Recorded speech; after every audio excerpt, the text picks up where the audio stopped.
আজি মোৰ মাত্ৰ এটা প্ৰশ্ন আছে। মই বিশ্বাস কৰোঁ যে আপুনি আশা আকাংক্ষাৰ বিষয়ে কৈছিল আৰু মই অনুভৱ কৰোঁ যে কেতিয়াবা মই সমাজত খুব বেছি সমাৱেশী হোৱাৰ প্ৰৱণতা ৰাখোঁ। খুব বেছি সমাৱেশী হোৱাটো কি? মই মোৰ চাৰিওফালৰ লোকসকলৰ সৈতে বেছি সংলগ্ন হৈ পৰোঁ। নহয় নহয় নহয়, সেইটোৱে সমাৱেশী হোৱা নুবুজায়, সেইটো একচেটিয়া হোৱা।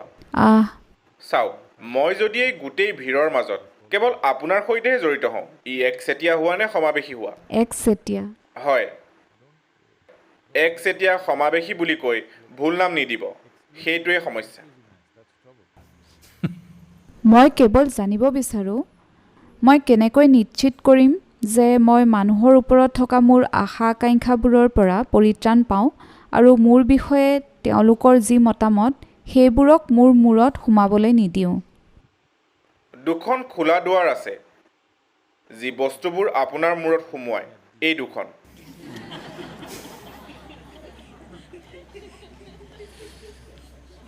যদি আপুনি বিচাৰে তেন্তে আমি ঈশাৰ ইয়াৰ প্লাগ বনাব পাৰোঁ। মই নাজানিছিলোঁ যে ইয়াৰ প্ৰয়োজন আছে। আমাৰ ক্ৰাফ্ট বিভাগে ঈশা এয়াৰ প্লাগবোৰ অতি জৈৱিক কৰি প্ৰস্তুত কৰি তুলিব পাৰিব। কপাহৰ, কাঠৰ বা কেৱল বাদাম, দুটা বাদাম, উচ্চ প্ৰটিন এয়াৰ প্লাগ বুলি আমি বিজ্ঞাপন দিব পাৰোঁ।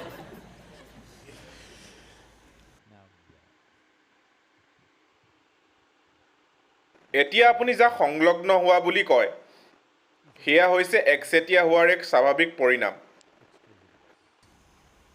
The moment you choose between one and the other, getting tangled up with it is natural. আপুনি যি মুহূৰ্তত এটা আৰু আনটোৰ মাজত বাছনি কৰে, ইয়াৰ সৈতে জট লগাটো স্বাভাৱিক।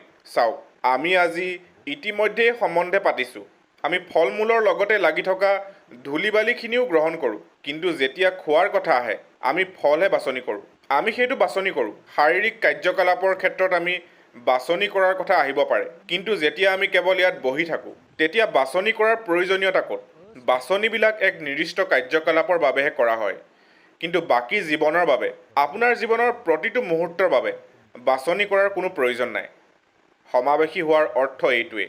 সমাৱেশী হোৱাৰ অৰ্থ এইটো নহয় যে আপুনি পাৰ্থক্য কৰাৰ জ্ঞান হেৰুৱাইছে। আপোনাৰ পাৰ্থক্যবোধ আছে। আপোনাৰ পাৰ্থক্যবোধ কেৱল কাৰ্য সম্পাদন কৰাৰ বাবেহে উপযোগী, ইয়াত থকাৰ বাবে নহয়। ইয়াত থকাৰ বাবে আপুনি কোনো ধৰণে ভেদ জ্ঞানযুক্ত হোৱাৰ প্ৰয়োজন নাই। জীয়াই থাকিবৰ কাৰণে যদি আপুনি ভেদভাৱ কৰে, ই কাম নকৰিব। কিন্তু কাম কৰিবলৈ আপোনাক পাৰ্থক্য জ্ঞানৰ প্ৰয়োজন হয়, অন্যথা আপুনি বুদ্ধিমত্তাৰে কাম কৰিব নোৱাৰে। গতিকে এজনৰ সৈতে সংলগ্ন বা অত্যাধিক আসক্ত হোৱাৰ এই সমস্যাটোৱে স্বাভাৱিকতে আন বহুতৰ প্ৰতি গভীৰভাৱে বিতৃষ্ণ হোৱাৰ আন এক পৰিণাম সৃষ্টি কৰিব। চাওক, এজন ব্যক্তিৰ সৈতে আপোনাৰ তথাকথিত প্ৰেমৰ ভাৰসাম্য বজাই ৰাখিবলৈ আপুনি বহুতো লোকৰ প্ৰতি গভীৰ বিতৃষ্ণা ৰাখিব লাগিব। আপুনি তেওঁলোকক সহ্য কৰিব নোৱাৰে। অনুগ্ৰহ কৰি সাৱধানে চাওক, ই এনেদৰেই কাম কৰি আছে। হ'ব পাৰে সেইসকল লোক যাৰ প্ৰতি আপোনাৰ বিতৃষ্ণা আছে, আপুনি ইয়াক লক্ষ্য নকৰিব পাৰে। যেতিয়ালৈকে তেওঁলোক আপোনাৰ চাৰিওফালে নাথাকে, আপোনাৰ বিতৃষ্ণা আছে, কিন্তু যিহেতু তেওঁলোক এতিয়াও আপোনাৰ ওচৰলৈ অহা নাই, এইটো অনুভৱ কৰা হোৱা নাই। কিন্তু যদি তেওঁলোক ইয়ালৈ আহে, তেন্তে আপুনি এইটো অনুভৱ কৰিব, কিয়নো এই ভাৰসাম্যটো সদায় চলি থাকে। এতিয়া মানুহৰ প্ৰতি আপোনাৰ আশা আকাংক্ষা, এয়া কেৱল মানুহৰ প্ৰতিয়েই নহয়, এয়া সকলো ক্ষেত্ৰতে। পৃথিৱীৰ সকলো মানুহৰ দুখৰ উৎস কি? জীৱনটো মই যিদৰে হোৱাটো বিচাৰোঁ, ভাবোঁ, সেই ধৰণে হোৱা নাই। মই সুধিছোঁ, আন কোনো কাৰণ আছে নেকি? জীৱনটো মই ভবা ধৰণে হোৱা নাই। এইটোৱেই মানুহৰ জীৱনৰ দুখৰ একমাত্ৰ উৎস, নহয়নে? মোক কওক, আপোনাৰ চিন্তাধাৰা সলনি কৰা সহজ নে পৃথিৱীখন? আপোনাৰ চিন্তাধাৰা সলনি কৰাটো অতি সহজ, নহয়নে? আৰু এতিয়া সৰ্বপ্ৰথমে, যেতিয়া আপুনি ভবা কথাটো আপোনাৰ বাবে ইমান গুৰুত্বপূৰ্ণ, আপুনি এই চিন্তন প্ৰক্ৰিয়াটোক আপোনাৰ দায়িত্বত লৈছেনে? নাই, আপুনি মানসিক ডায়েৰিয়াৰ অৱস্থাত আছে। যদি আপোনাৰ চিন্তাত ঘটি থকা সকলোবোৰ আপোনাৰ জীৱনত সঁচা হয়, তেন্তে আপুনি শেষ। সৌভাগ্যক্ৰমে সেইবোৰ সঁচা হোৱা নাই। মোৰ আশীৰ্বাদ হৈছে আপোনাৰ সপোনবোৰ সঁচা নহওক। Because the way you're dreaming, if all of it happens, you're finished. কিয়নো আপুনি সপোন দেখি থকাৰ ধৰণে যদি এই সকলোবোৰ ঘটে আপুনি শেষ। কাৰণ আপোনাৰ আশা আকাংক্ষা জীৱনৰ এক অতি সীমিত ছবিৰ পৰা আহিছে।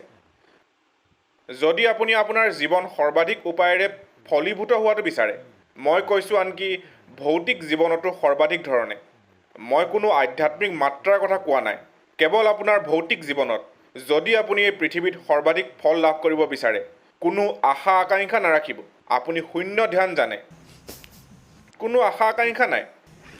কোনো আশা আকাংক্ষা নাই মানে এইটো নহয় যে আপোনাৰ কোনো দিগদৰ্শন নাই, কেৱল এইটো যে প্ৰতিটো মুহূৰ্তত আপুনি গণনা কৰি নাথাকে।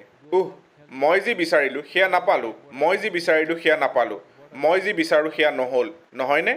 যদিহে আমি এটা দিশত আগবাঢ়িব বিচাৰোঁ, আপুনি কিমান দূৰ যাব সেয়া আপোনাৰ কিমান ইন্ধন আছে তাৰ ওপৰত নিৰ্ভৰ কৰিব, নহয়নে?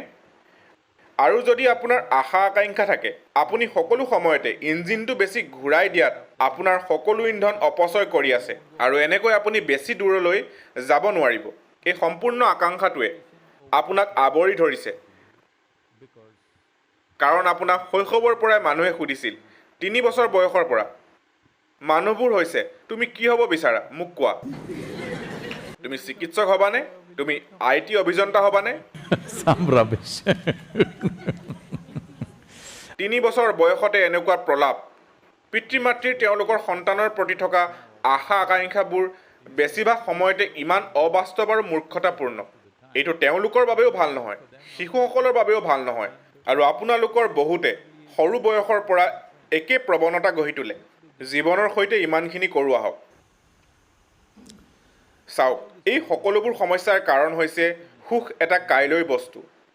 আপুনি বুজি পাইছেনে? আপোনাৰ আশা আকাংক্ষাবোৰে আপোনাৰ ওপৰত ইমান শক্তিশালী দখল হোৱাৰ কাৰণ হ'ল সুখ এক কাইলৈৰ বস্তু হৈ পৰিছে, কেতিয়াও আজিৰ বস্তু নহয়। কিয়নো কেৱল যদিহে এইটো আৰু এইটো হয়, মই সুখী হ'ম।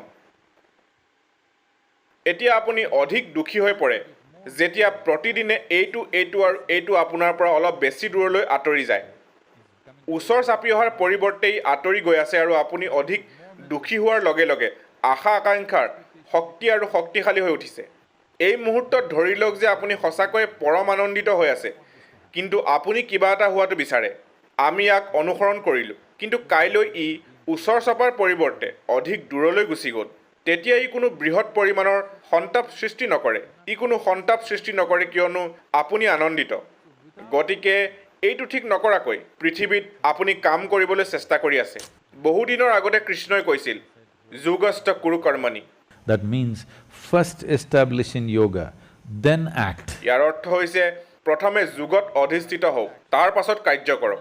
কিন্তু এতিয়া আপুনি আপোনাৰ কাৰ্য এটা খেলি মেলিত আৰম্ভ কৰিছে, সেয়েহে আপুনি যোগ কৰিবলৈ আহিছে। গতিকে আমি ইয়াক মিলাবলৈ চেষ্টা কৰি আছোঁ। আপুনি এতিয়াও এজন যুৱক, আপুনি ইমানখিনি কৰক। আপুনি এই পৃথিৱীত নিজৰ পৰা, মানুহৰ পৰা আপুনি কি বিচাৰি ইয়াক বাদ দিয়ক। প্ৰথমে এইটো প্ৰতিষ্ঠা কৰক যে আপোনাৰ ভিতৰত যি ঘটে সেয়া আপোনাৰ দ্বাৰা নিৰ্ধাৰিত হয়, আপোনাৰ বাহিৰে আন কাৰো দ্বাৰা নহয়। কেৱল এই এটা কাম কৰক, স্বাভাৱিকতে আপুনি সুখী হ'বলৈ বাছনি কৰিব। যেতিয়া আপুনি অতি সুখী হ'ব, তেতিয়াও মোৰ জীৱনত 10,000 ঘটনা ঘটা নাই, তেন্তে কি হ'ল? আনন্দময় উৎসাহেৰে মই ইয়াৰ পাছত লাগি থাকিম, আৰু এনেকৈ আশা আকাংক্ষাবোৰ পূৰণ কৰাৰ সম্ভাৱনা বেছি ভাল হ'ব। যদি সেইবোৰ নহয়, তেতিয়াওনো কোনে পাত্তা দিয়ে? কিয়নো যিকোনো ধৰণেই মোৰ ইয়াত থকাৰ অভিজ্ঞতা আশ্চৰ্যজনক। মৌলিক বিষয়টো ঠিক নকৰাকৈ আমি দৌৰিবলৈ চেষ্টা কৰি আছোঁ। আমি ইয়াক ঠিক কৰা নাই, কিন্তু আমি ইয়াক ক'ৰবালৈ লৈ যাবলৈ চেষ্টা কৰি আছোঁ। এইটোৱে সমস্যা। যদি আপুনি আপোনাৰ গাড়ীখন চলাব বিচাৰে, আপুনি প্ৰথমে চাব লাগিব যে ই সঠিক অৱস্থাত আছেনে। চকা দুটা ঢিলা, ই এতিয়াও জেকত আছে, আৰু আপুনি গাড়ী চলাবলৈ চেষ্টা কৰিছে। আপুনি জানে যে দুৰ্ঘটনা হ'ব। আপুনি এতিয়াও এজন যুৱক। এতিয়া আপোনাৰ জীৱনত একো হোৱাৰ প্ৰয়োজন নাই। এয়া নিজকে প্ৰতিষ্ঠা কৰাৰ সময়। এইটো গাড়ী চলোৱাৰ সময় নহয়। যদি আপুনি চকাবোৰ ঠিক কৰাৰ আগতে গাড়ী চলায়, ই বেদনাদায়ক আৰু ধ্বংসাত্মক হ'ব। নিজৰ সৈতে তেনেকুৱা নকৰিব।